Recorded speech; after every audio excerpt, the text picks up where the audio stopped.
നമസ്കാരം. നമ്മുടെ ഇന്നത്തെ സ്പെഷ്യൽ മഷ്റൂം ബിരിയാണിയാണ്. ഇതേപോലത്തെ മഷ്റൂമാണ് ബിരിയാണിക്ക് വേണ്ടത്. നമുക്കിനി സവാള, പച്ചമുളക്, മല്ലിയില, പുതിനയിലയൊക്കെ എടുത്തു വയ്ക്കാം. ഇതൊക്കെ നമുക്ക് ചെറുതായിട്ടൊന്ന് അരിഞ്ഞെടുക്കാം. പച്ചമുളക് ഇതേപോലെ കീറിയിട്ടാലും മതി. അതിനുശേഷം നമുക്ക് മഷ്റൂം ഇതേപോലെ കഷ്ണങ്ങളാക്കണം. തീരെ ചെറിയ കഷ്ണങ്ങളാക്കരുത്. അതിലേക്ക് മഞ്ഞൾപ്പൊടി, ഗരം മസാലപ്പൊടി, കുറച്ച് ബിരിയാണി മസാല ഉണ്ടെങ്കിൽ അതും ചേർത്ത് ഉപ്പും ചേർത്തിട്ട് ഒരു കുറച്ച് തൈരോ അല്ലെങ്കിൽ നാരങ്ങാ നീരോ ചേർത്ത് നന്നായിട്ടൊന്ന് ഇളക്കി ഒരു 10 മിനിറ്റോളം ഒന്ന് വെച്ചിരിക്കാം. അപ്പോഴത്തേക്കും മസാലയെല്ലാം മഷ്റൂമിൽ നന്നായിട്ട് പിടിച്ചിട്ടുണ്ടാവും. ഇനി നമുക്ക് മഷ്റൂം ബിരിയാണി ഉണ്ടാക്കാൻ തുടങ്ങാം. കുക്കർ അടുപ്പിൽ വെച്ചിട്ട് അതിലേക്ക് എണ്ണ ഒഴിക്കാം. ഇതിലേക്ക് പച്ചമുളക്, സവാള, നമ്മുടെ ഇലകൾ ഒക്കെ ചേർത്തിട്ട് 2 ബേ ലീവ്സും ചേർക്കണം കേട്ടോ. ബേ ലീവ്സ് ചേർത്തിട്ട് നന്നായിട്ടൊന്ന് വഴറ്റുക. നല്ല മണം വരുന്നവരെ, അതായത് സ്മൂത്ത് ആവുന്നത് വരെ, ഉള്ളിയൊക്കെ സോഫ്റ്റ് ആകുന്നവരെ വഴറ്റാം. ഇതിലേക്ക് ജിഞ്ചർ ഗാർലിക് പേസ്റ്റും ചേർത്തിട്ട് നന്നായിട്ട് വഴറ്റുക.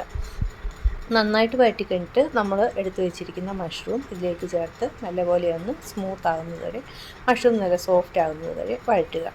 ഇതിന് ശേഷം നമുക്ക് ഇതിലേക്ക് കണ്ടില്ലേ നന്നായിട്ട് സോഫ്റ്റ് ആയിട്ടുണ്ട്. കഴുകി വെച്ചിരിക്കുന്ന അരി ചേർക്കാം. 1 കപ്പ് അരിക്ക് 1.25 കപ്പ് വെള്ളമെന്ന കണക്കിലാണ് നമ്മൾ ഇതിലേക്ക് വെള്ളം ഒഴിക്കേണ്ടത്. വെള്ളം കൂടിപ്പോവോ കുറഞ്ഞു പോവുകയോ ചെയ്താൽ ബിരിയാണി സെറ്റ് ആവത്തില്ല. ഇതിന് ശേഷം നന്നായിട്ട് ഇളക്കി ഉപ്പൊക്കെ ചേർത്ത ശേഷം കറക്റ്റാക്കിയ ശേഷം വിസിലിട്ട് 2 വിസിൽ മതിയാവും. 2 വിസിലിട്ടിട്ടുണ്ട്. നമ്മുടെ ബിരിയാണി കറക്റ്റായിട്ട് വന്നിട്ടുണ്ട്. ഇതിലേക്ക് കുറച്ച് മല്ലിയില അരിഞ്ഞതും കൂടി ചേർത്ത് ചൂടോടെ സെർവ് ചെയ്യാം.